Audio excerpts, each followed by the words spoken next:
Kung nag-uumpisa ka pa lang dito sa barko, tapos entry level ka, mababa pa yung sahod mo. Ang ginagawa ng iba dito, nagsa-sideline sila.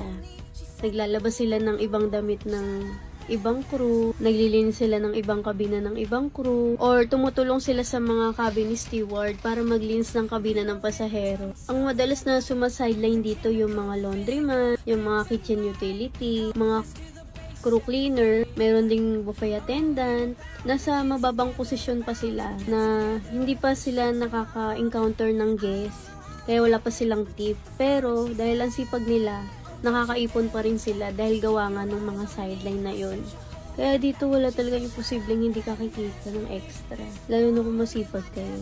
Ano man lang yung $200 or $300 per month, diba? Dagdag sa sahod nyo. Minsan nga may mas malaki pa dyan eh. Tapos libre pa lahat dito. Libre tubig, libre upa, libre pagkain, libre kuryente. So, nasa inyo na lang talaga kung paano nyo po i-manage yung kinikita nyo.